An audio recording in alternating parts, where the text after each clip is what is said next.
GK with কিরণ চ্যানেলে এক নতুন ভিডিওতে তোমাদের স্বাগত জানাই। তো আজকে আমি আলোচনা করব অষ্টম শ্রেণীর যে গণিত প্রভা বই রয়েছে সেই বইয়ের 104 পৃষ্ঠার যে আমাদের অঙ্কগুলো রয়েছে সেই অঙ্কগুলো সমাধান করব। অর্থাৎ কষে দেখি 10-2 অঙ্ক। তো আমরা 10 থেকে অঙ্ক পর্যন্ত আলোচনা করেছিলাম, আজকে 11 দাগ থেকে আলোচনা করব। তো দেখো 11 দাগে যে অঙ্কটা আসে সেটা আমরা দেখে নিচ্ছি। অন্যান্য ভিডিওগুলো যদি দেখতে চাও তাহলে ডেসক্রিপশন বক্সে লিঙ্ক পেয়ে যাবে, সেখান থেকে তোমরা সেই ভিডিওগুলো দেখতে পারো। তো চলো দেখো 11 নম্বরে কী অঙ্ক রয়েছে। বলছে একটি জাহাজে কলকাতা থেকে কোচিন যেতে 25 দিন সময় লাগে। কলকাতা থেকে কোচিন যেতে 25 দিন সময় লাগে। জাহাজটি 36 জন নাবিক সহ এবং প্রত্যেক নাবিকের জন্য প্রতিদিন 850 গ্রাম খাবারের ব্যবস্থা করে যাত্রা শুরু করলো।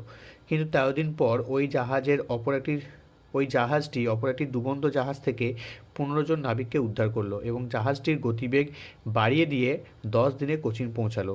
এখন প্রত্যেক নাবিক প্রতিদিন কতটা পরিমাণ খাবার খেলে ওই মজুদ খাবারে তারা কোচিন নিরাপদে পৌঁছাতে পারবে এবং সমস্ত খাবার ওই সময়ে শেষ হয়ে যাবে। এটা ত্রৈরাশিক পদ্ধতি হিসাব করতে বলেছে। তো দেখো এখানে কি বলেছে, বলেছে কলকাতা থেকে কোচিন যেতে তোমার 25 দিন সময় লাগে, ঠিক আছে। এবার জাহাজটি 36 জন নাবিক সহ এবং প্রত্যেক নাবিকের জন্য 850 গ্রাম খাবারের ব্যবস্থা করে যাত্রা শুরু করলো।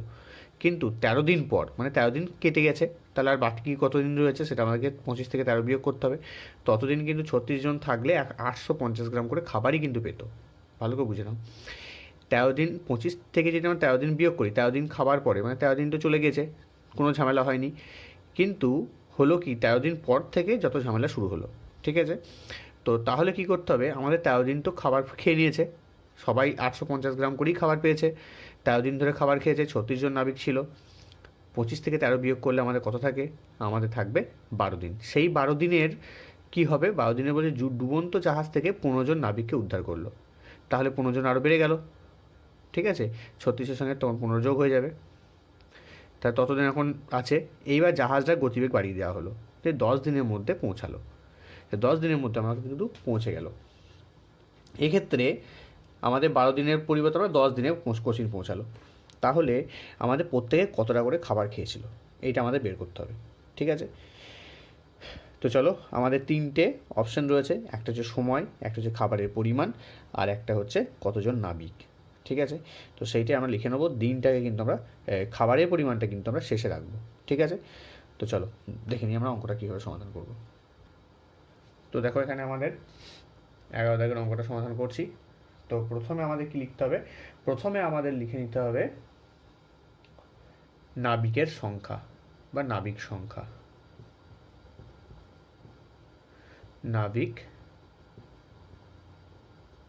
নাবিক সংখ্যা। এদিকে কি, এদিকে লিখতে হবে আমাদের সময়। কিসে রয়েছে, দিন। আর কি রয়েছে, খাবারের পরিমাণ।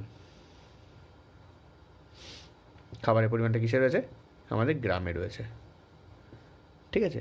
তো এইভাবে কিন্তু আমরা 3টে লিখে নিলাম। তো নাবিকের সংখ্যা কত, প্রথম দেখো আমাদের 36 জন নাবিকই কিন্তু ছিল, কিন্তু সময়টা দেখা যাচ্ছে 13 দিন তো ফুরিয়ে গেছে। তো 13 দিন ফুরিয়ে গেছে মানে কী হবে, 25 থেকে আমাদের 13 দিন খেয়ে নিয়েছে খাবার, তাহলে আর বাকি আসছে আমাদের 12 দিনের আর খাবার আছে। 36 জনই যদি থাকতো তাহলে 12 দিন যেত, এবং প্রত্যেক নাবিক কত করে খাবার পেত, 850 গ্রাম করে কিন্তু খাবার পেত। যদি কোনো রকম সমস্যা না হতো তাহলে কিন্তু আর 12 দিন চলতো মজুদ খাবারে, 850 গ্রাম করেই খাবার পেত প্রত্যেক নাবিক, এবং নাবিক সংখ্যা হতো 36। তো 36 জনেরই আমাদের 12 দিন চলতো যদি তারা 850 গ্রাম করে খাবার পেত। এইবার দুর্ঘটনা ঘটেছে মানে কি, অন্য একটা জাহাজ থেকে 15 জন নাবিককে উদ্ধার করা হয়েছে। এইবার হচ্ছে সমস্যা, ঠিক আছে। তো দেখো আমাদের 36-এর সঙ্গে আমাদের 15 কিন্তু যোগ হয়ে গেল, এতজন নাবিক চলে এসছে এখন। তো এখানে যথারীতি 11 হচ্ছে, হাত হলো 1 2, আর এদিকে 3 হচ্ছে 5, 51 জন কিন্তু আমাদের নাবিক আছে এখন বর্তমানে। এইবার জাহাজে গতিবেগ বাড়িয়ে দেওয়া হয়েছে এবং 10 দিনের মাথাতে কিন্তু কোচিন আমাদের পৌঁছে গেছে। এইবার কত গ্রাম করে তারা খাবার খেয়েছে, ঠিক আছে, এটা আমাদের বের করতে হবে। তাহলে দেখো আমাদের কীভাবে বের করতে হবে, দেখো প্রথমে নাবিক সংখ্যার সঙ্গে খাবারের সম্পর্ক বের করতে হবে, সময়ের সঙ্গে আমাদের খাবারের সম্পর্ক বের করতে হবে। তো দেখো 36 জন নাবিক যদি থাকতো তাহলে 850 গ্রাম করে খাবার পেত। 51 জন নাবিক বেড়ে গেছে, তাহলে প্রতিদিন খাবার কিন্তু কম করে খেতে হবে, কারণ খাবারটা একটা নির্দিষ্ট পরিমাণে রয়েছে। বেশি যদি খেয়ে নেয় তাহলে কিন্তু আমাদের সময় কম যাবে, না খাবার কিন্তু কম পাবে প্রত্যেকে। তো সেক্ষেত্রে আমাদের কী করতে হবে, নাবিক সংখ্যার সঙ্গে খাবারের সম্পর্ক কী আমরা লিখে নিচ্ছি। সম্পর্ক কি? ব্যস্ত, কারণ অল্প করে খাবার পাবে। 51 জন যদি খায় তাহলে অল্প করে খাবার পাবে। তা নাবিক সংখ্যার সঙ্গে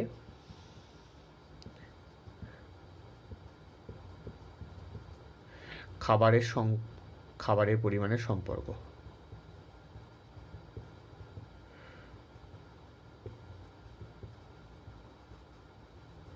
পরিমাণের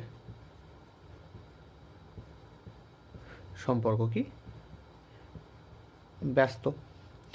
তাহলে আমাদের ভগ্নাংশটা কি হবে?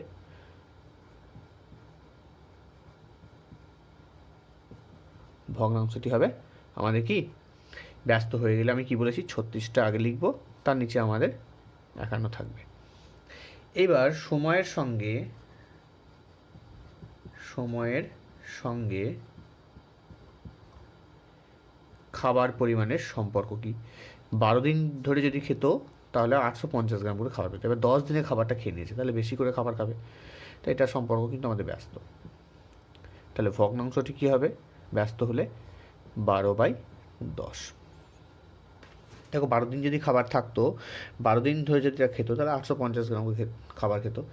এবার 10 দিনের খাবার, তাহলে আমাদের অল্প করে খেলেই হবে, বেশি করে খেতে হবে, তবে কিন্তু সেই খাবারটা ফুরাবে। তো সম্পর্ক ব্যস্ত। অতএব নির্ণেয়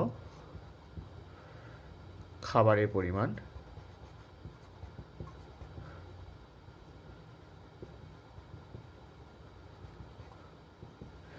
850 গুণ 36/51 ইন্টু 12/10।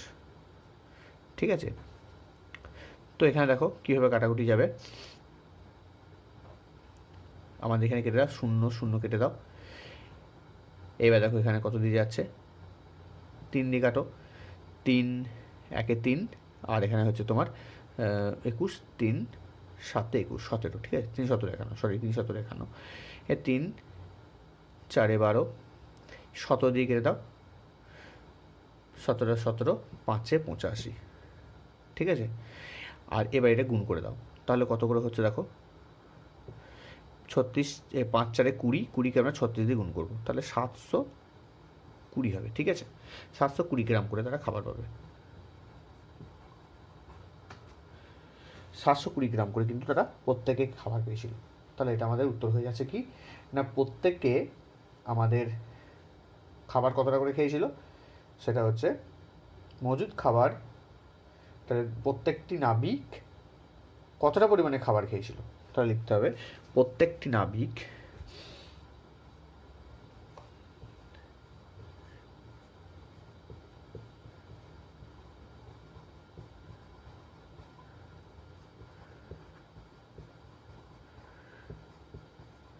$720 গ্রাম করে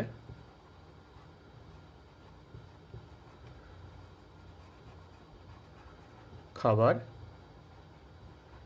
খেয়েছিল, ঠিক আছে। তো অঙ্কটা আমরা ঠিক এইভাবে সমাধান করে নেব। দেখেছি পরের অঙ্কটা কি আছে। তো এবার আমরা 12 দাগের অঙ্কটা দেখে নিচ্ছি। একটি গ্রামে 36 জন লোক প্রতিদিন 6 ঘন্টা কাজ করে 8 দিনে 120 মিটার রাস্তা তৈরি করতে পারেন। আরও 6 জন লোক কাজটির সাথে যুক্ত হলো এবং দৈনিক কাজের পরিমাণ আরও 2 ঘন্টা করে বাড়ানো হলো। এখন 9 দিনে কত দৈর্ঘ্যের রাস্তা তৈরি করা যাবে তার ত্রৈরাশিক পদ্ধতি হিসাব করি। তো দেখো এখানে মোট 4টে সম্পর্ক রয়েছে। একটা হচ্ছে লোক সংখ্যা রয়েছে, প্রত্যেক দিন কাজের পরিমাণ রয়েছে, একটা টোটাল দিনের কথা বলা হয়েছে এবং কতটা রাস্তা তৈরি করতে পারছে সেটা কিন্তু বলা হয়েছে। তো 36 জন লোক প্রত্যেক দিন যদি 6 ঘন্টা করে কাজ করে 8 দিনে 120 মিটার রাস্তা তৈরি করতে পারে। এবার 6 জন বেড়ে গেছে, মানে 36 জন আরও 6 যোগ হবে। প্রত্যেক দিন কাজের পরিমাণ বেড়ে গেছে, মানে 6 ঘন্টা জায়গাতে তারা কাজ করছিল আরও 2 ঘন্টা বেশি, মানে 8 ঘন্টা করে কাজ করছিল। এইবার 9 দিনে কতটা কাজ করতে পারবে, তাহলে এটা আমাদের সম্পর্ক বের করতে হবে, ঠিক আছে। তাহলে আমাদের পুরোপুরি আমরা পরপর লিখে নিচ্ছি।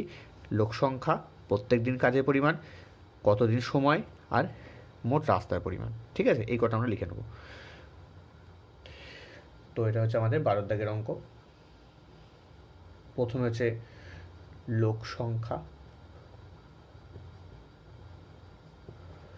সংখ্যা, দৈনিক কাজ, এটা হচ্ছে তোমার ঘন্টাতে রয়েছে, আর মোট সময়টা কিসে রয়েছে আমাদের, দিনে রয়েছে, আর একটা কি করতে হবে, রাস্তার পরিমাণ।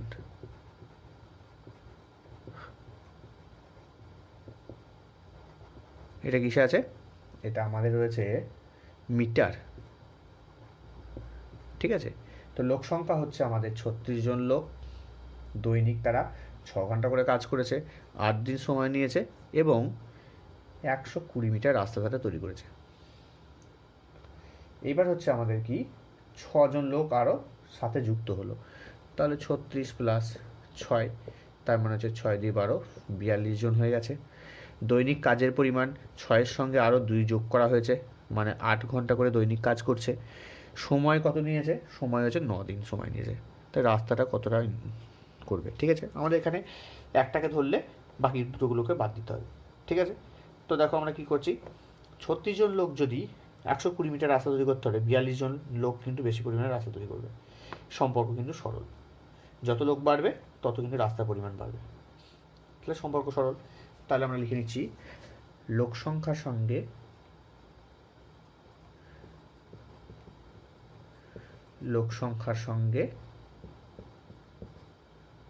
রাস্তার পরিমাণের সম্পর্ক।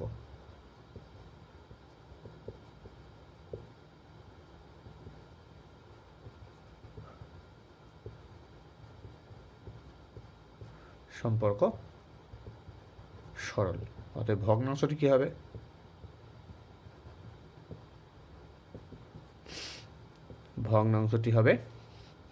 দেখো লোক সংখ্যার সঙ্গে রাস্তার পরিমাণের সম্পর্ক, ভগ্নাংশটা কি হবে, সরল হলে 42/36।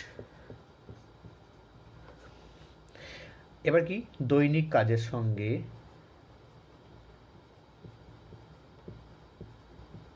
সঙ্গে রাস্তার পরিমাণের সম্পর্ক। প্রত্যেক দিন যদি 6 ঘন্টা করে কাজ করতো তাহলে 120 মিটার রাস্তা হতো। এখন প্রত্যেকে কাজ আরও বাড়িয়ে দিয়েছে, তাহলে রাস্তার পরিমাণ আরও বেড়ে যাবে, তাই সেটা সম্পর্ক সরল। অতএব ভগ্নাংশটি কী হবে, সরল হলে 8/6। আবার দেখো সময়ের সঙ্গে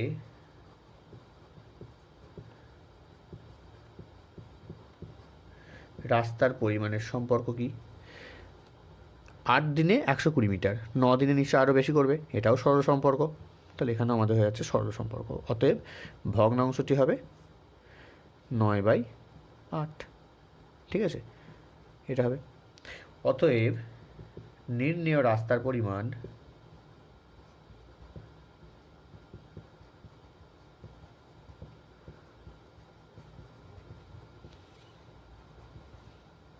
কি হবে, 120কে আমরা আগে লিখব। এবার যে কটা ভগ্নাংশ পেয়েছি সেই কটা ভগ্নাংশ আমাদের এখানে লিখে নিতে হবে, 8/6 ইন্টু 9/8। তো এখানে 8 কেটে যাচ্ছে, এখানে দেখো আমাদের 6 7 42 কেটে যাচ্ছে, 9 4 36 কাটছে, আর 4 1 4, 4 3 12, 0 30। তো 30কে 7 দিয়ে আমরা গুণ করে নিচ্ছি, 7 3 21 সমান হচ্ছে আমাদের 210 মিটার। ঠিক আছে, তো এটা হয়ে গেল। তাহলে বলেছে 9 দিনে কত দৈর্ঘ্যের রাস্তা তৈরি করা যাবে, তাহলে আমরা লিখে নিচ্ছি 9 দিনে 210 মিটার রাস্তা তৈরি করা যাবে।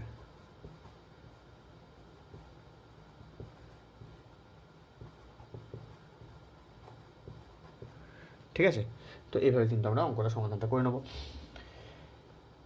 তো আমাদের যাই থাকুক না কেন, 3টে 4টে 5টা যাই থাকুক না কেন, আমাদের এইভাবে সম্পর্ক বের করব এবং ভগ্নাংশটা নির্ণয় করে নেওয়ার পরে আমরা সেটা গুণ করে দেবো। ঠিক আছে, তো কাটাকুটি করলে পরে আমাদের 210 চলে এলো।